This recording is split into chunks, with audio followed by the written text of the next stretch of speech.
Hey everyone, it is currently the 8th of July 2015. Just looking at the satellite picture yet again today, it really is quite extraordinary what we have going on out here. Three severe tropical systems, a severe tropical storm just towards the southwest of Taiwan.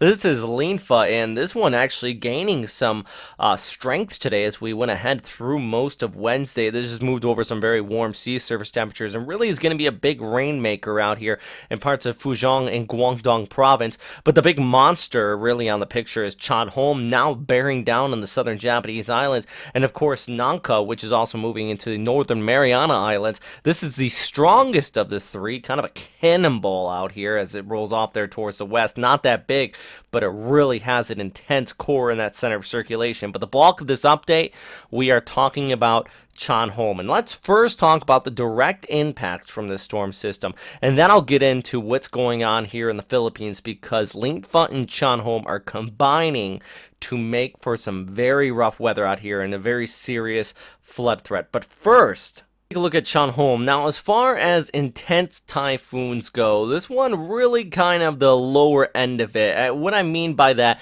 it's not very symmetrical. We do have an eye setting up in the center of circulation, but as Cyclone Josh Morgan's put it out earlier today, he said it kind of looked like a Muppet's eye, and what it means by that, it's not very concise, not very circular. It is getting there, but it is still a little bit disorganized, and that really goes to show of the intensity of the storm, because at this time, it's still a minimal typhoon. It's around 85 gusting to 105 knots according to the Joint Typhoon Warning Center. The Japan Meteorological Agency even a little bit lower, around 70 knots. They do still expect this to max out around 120, gusting up to 145 as it passes just north of Miyako-jima. That's Miyako Island, just towards the southwest of Okinawa. And you can see here on this graphic much of southern Okinawa within those 35 knot winds threshold according to the Joint Typhoon Warning Center, indicating you will see tropical storm strength winds. Now, just off the coastline, you do have these 50 knot wind area just towards the southwest, and that is where the T-core threshold, if you are military and watching, you know what I'm talking about, really is. So I don't expect you to go into T-core 1 or anything like that if you are following with the Joint Typhoon Warning Center and you are military.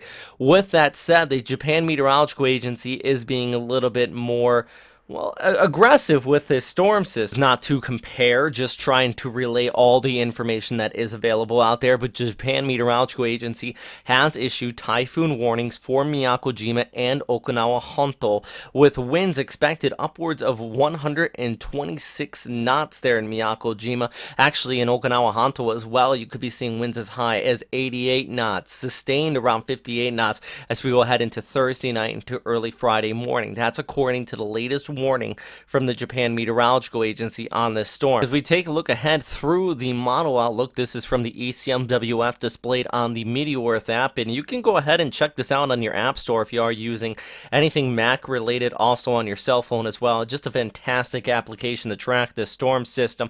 But what you have is our storm really move closer and closer into Naha as we go ahead into Thursday into Friday, just pushing towards the south of Okinawa Honto. I'll get rid of the precipitation here so you can see how high the winds are on the screen according to this particular model, continuing to pick up actually up into the high 90s, possibly around 100 kilometers per hour sustained.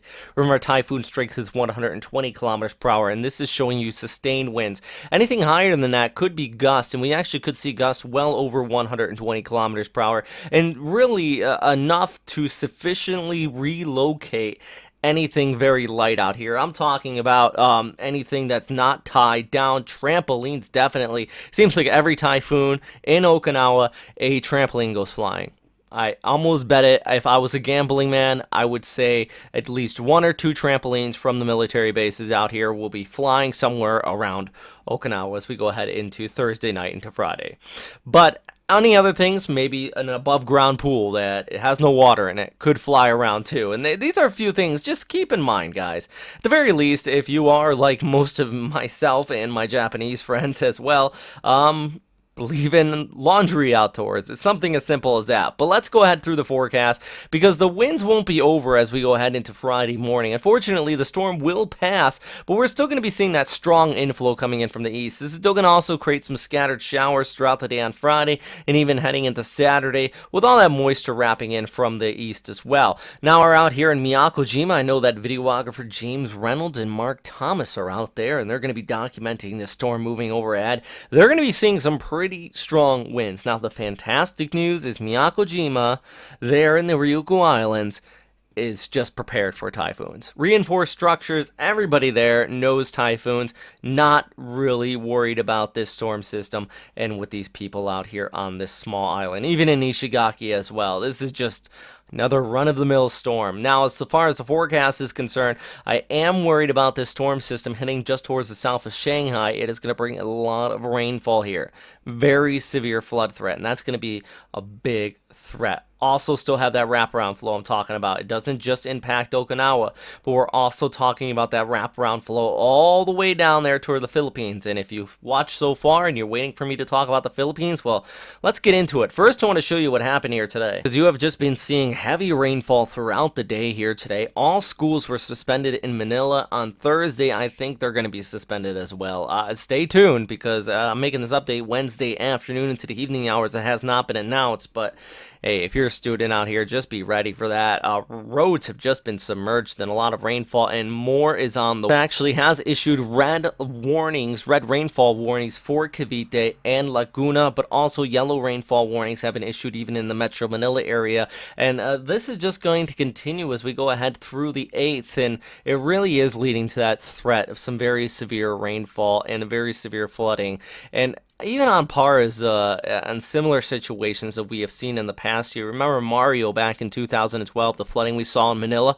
I don't think it's going to be as bad as that, but it is going to be something like that. We're talking about many of these roads submerged. The NCR, which will definitely make traveling already in Manila, it already is pretty rough, but it's going to make it that much worse. So my best recommendation, if you don't have to head out the next several days, you may not want to. I mean, you can take a look at the 72-hour rainfall accumulation.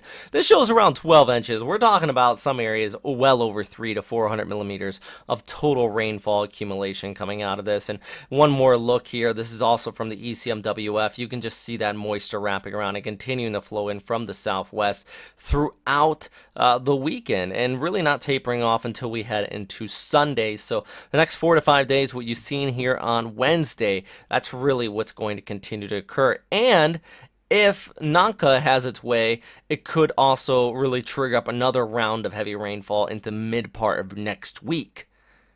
Something we want to continue to watch. For now, that's all I'm going to talk on this one today, guys. I know there's so much to talk about today.